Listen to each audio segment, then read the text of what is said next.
masa lalu ini tidak semuanya nikmat ketika dibicarakan, ya. Tapi tidak semua menyedihkan juga ketika jadi omongan.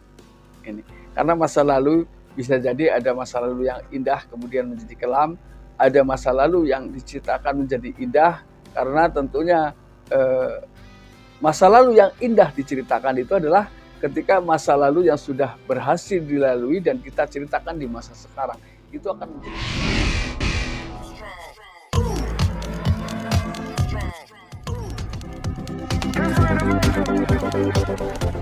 Assalamualaikum warahmatullahi wabarakatuh. Kembali lagi bersama saya Kang Kumis. Kali ini Kang Kumis kembali bersama sahabat semua, tentunya masih di channel Kang Kumis, channel yang selalu membahas seputar kehidupan rumah tangga, dari masalah percintaan hingga masalah perselingkuhan. Nah, pada kesempatan kali ini Kang Kumis ingin membahas mengenai 8 ciri istri yang tidak mau menerima kekurangan suami.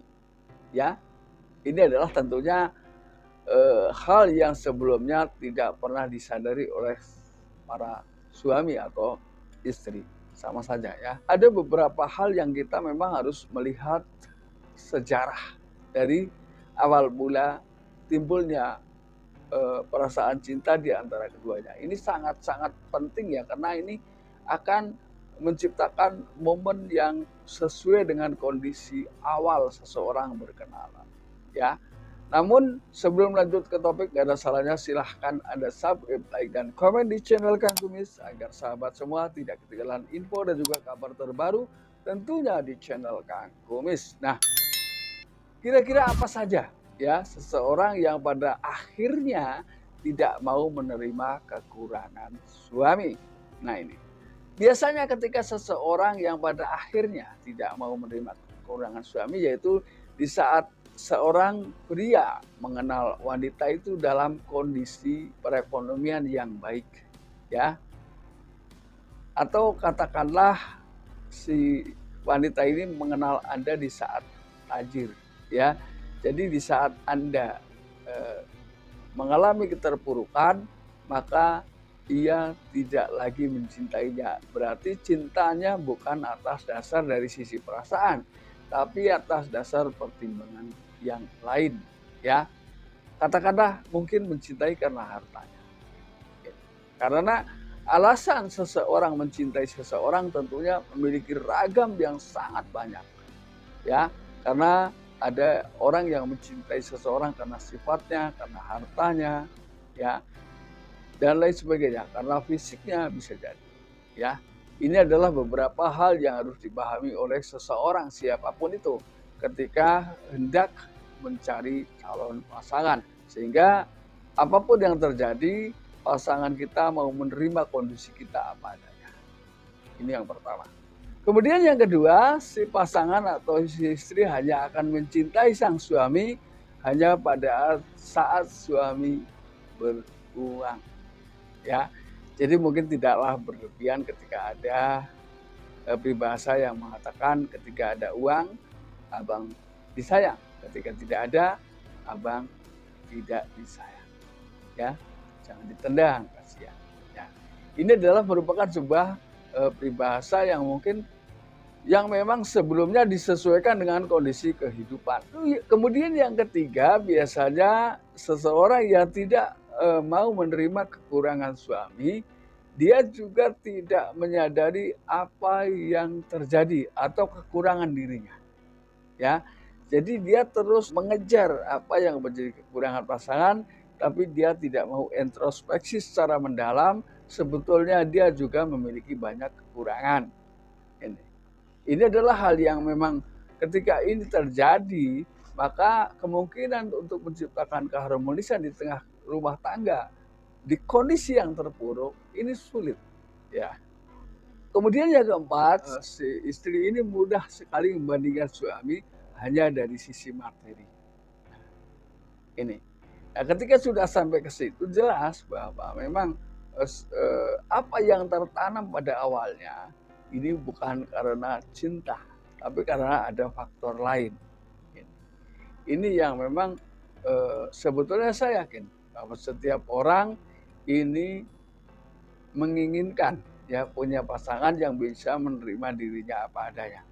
Namun itu bisa terbukti, namun tidak semua. Karena ini terbukti masih ada alasan-alasan yang di luar kemampuan ya seseorang memilih pasangan. Maka dari itu ketika ingin kita mencari pasangan, lebihlah berhati-hati yang betul-betul bisa menerima kita apa adanya, karena tentunya keharmonisan juga diinginkan oleh setiap pasangan. Lalu kemudian yang kelima, biasanya dia mulai mengungkit masa lalu. Ya, ini masa lalu ini tidak semuanya nikmat ketika dibicarakan, ya, tapi tidak semua menyedihkan juga ketika jadi omongan. Ini karena masa lalu bisa jadi ada masa lalu yang indah kemudian menjadi kelam, ada masa lalu yang diceritakan menjadi indah, karena tentunya masa lalu yang indah diceritakan itu adalah ketika masa lalu yang sudah berhasil dilalui dan kita ceritakan di masa sekarang, itu akan menjadi indah. Tapi ketika masa lalu dijadikan perbandingan sementara untuk melakukan suatu tuntutan, inilah yang kurang menyenangkan. Lalu kemudian yang keenam, ciri bagian daripada istri yang kurang menerima kondisi suami apa adanya, ini akan terus melakukan pressing ya atau penekanan terhadap pasangan. Jadi si istri ini selalu berharap bahwa usahakan ya dia harus mampu berperan sebagai orang lain yang selama ini menjadi idaman dari sisi ekonominya barangkali. Ini kan sangat sulit ya, karena untuk kehidupan nyata ya kita harus berperan sebagai kita. Kita harus berperan menjadi diri kita. Tidak bisa sebagai orang lain karena kehidupan bukanlah sinetron. Ya. Lalu kemudian yang ketujuh, biasanya seseorang yang memiliki sifat tersebut sekaligus dia juga memiliki sifat iri, dan sekaligus keirian itu justru digunakan untuk merendahkan pasangannya. Ini yang sebetulnya hal-hal yang seharusnya tidak boleh terjadi di tengah rumah tangga siapapun ya, karena siapapun ketika direndahkan adalah bukan hal yang enak untuk kita rasakan ya. Kemudian yang kedelapan, ini selalu menjadi topik utama tentang kehidupan pribadinya dengan si pasangan.